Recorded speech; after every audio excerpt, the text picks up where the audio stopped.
everyone, and welcome to the Vintage Needle Crafter. Today I'm going to take you along with me and show you a slideshow and explaining to you how I hand dye my wool. Here in this first photo you can see we have some Corriedale wool here, and I'm just pulling it apart in 3-foot sections, and then I'm going to be placing that into my pan.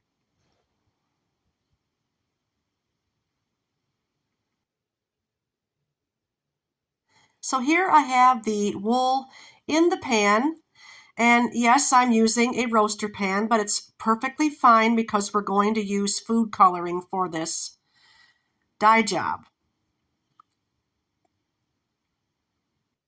So here I'm just showing you the food gel food coloring that I use. You can use any type of food coloring, liquid or gel, for this, and I just got this on Amazon.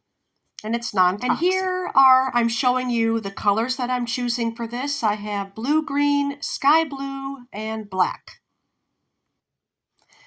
So after you put the wool into your roaster pan, you want to cover it with water.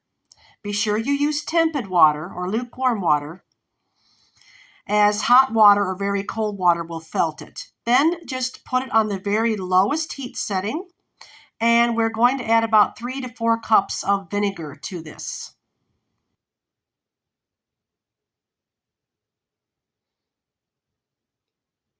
Yes, you will need to heat the wool, but I'm telling you not to put it into shock. You want to do these things slowly because wool has a tendency to felt.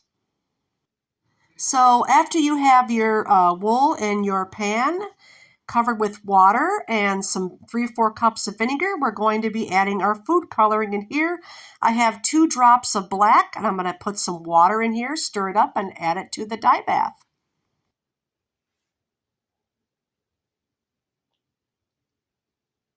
So here I added water to my Pyrex cup and with the dye, and we're going to be adding it in.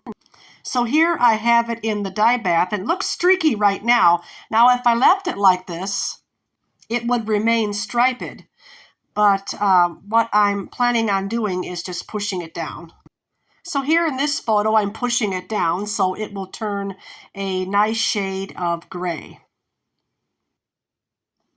So here I have added some blue, and by blue-green in here. Now if I wanted to leave it like this, it would be stripy, but I'm going to push that down to get it.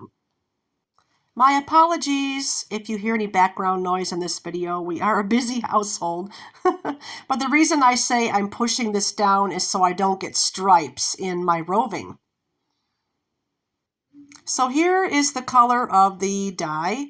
Now it's quite a deeper shade than what I wanted, but I'm planning on removing it before it takes up all the dye. Now I have not mentioned before, but you'll want to keep this covered and be sure to put it on the lowest possible heat setting.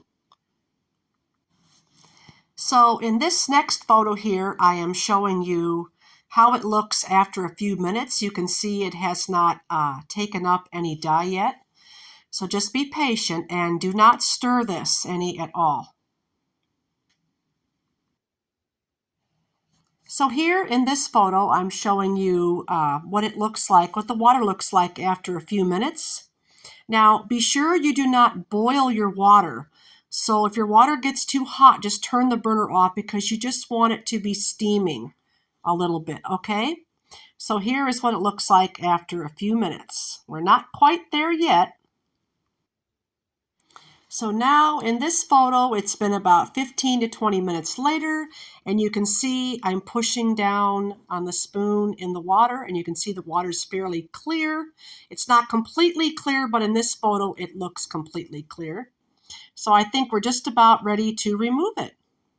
So here I'm going to show you how to remove it, and just gently lift under the wool with your spoon to remove it.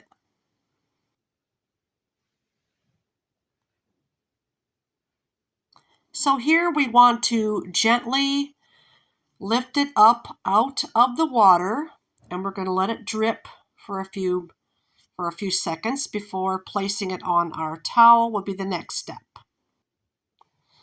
So here in this photo, I'm lifting it out of the water with my spoon, and you can see the water just running off there. Just hold it up over the pan and let it run down like that for a moment or two before placing it on our towel. You don't want to squeeze this. You do not want to wring the wool with your hands or wrap it around the spoon, or it could felt. Just lift it out of the water.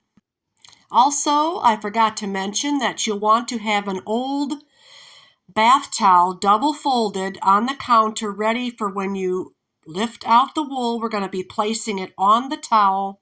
And just be sure to use an old towel, something you don't mind getting stained.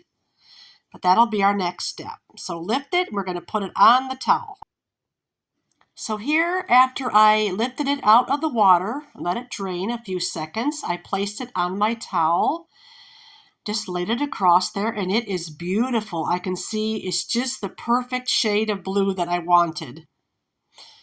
We're going to finish lifting some more and placing it on the towel. So here is all my beautiful wool, and the only thing next we have to do is carefully fold the towel in thirds. But before we do that, I wanted to show you the beautiful shades of blue that I got from this. This is gorgeous. This probably happened because I did not stir the pan. I just gently patted it down, which is what you want to do. Because stirring the pan, like I said before, could felt your wool. Once your wool is felted, you'll not be able to pull it apart to spin it or to knit with it unspun. But isn't that lovely? You never know what you're going to get when you hand dye wool, which is the beauty of it. It's a form of art, as if you were to paint a painting or anything like that. Okay, on to the next step. So here in this photo, after I folded the towel lengthwise in thirds, I'm just pushing down on it with my hand. This will remove a lot of the excess water. You can also step on it if you'd like to remove more. The next step will be hanging it. Isn't this fun? So here I just have an old chair, and I'm just carefully laying out the strips of wool across the back of the old chair for drying. So here it is, all hanging on the back of the chair. You want to be sure to put an old towel folded in thirds or fourths on the floor so it doesn't drip on the floor. And this will be hanging probably for 2 days, maybe 3. And after that, we'll have some wonderful hand-dyed wool. So here I'm showing you a photo of the water after I removed the wool out of it. As you can see, it did not take up all of the blue, but about 2/3 of the color is in the wool, which is what I wanted to achieve, a nice light blue. So I think I'm just going to end this video here, give you another photo shot here of the results. I encourage you to try this. You never know what colors you're going to get. You can mix colors, you can splatter color on, you can stripe color in. Check out ChemKnits if you'd like to learn more techniques on hand dyeing wool. But yeah, in my next video next week, I will be putting out for you the tutorial for the My Version Ranunculus. Also too, here's another photo of it. Also too, I'm going to put in the description box the link to ChemKnits YouTube channel. You can really learn a lot from her. So I thank you all so much for watching today. I really hope you give this a try. It really makes up some beautiful garments from this.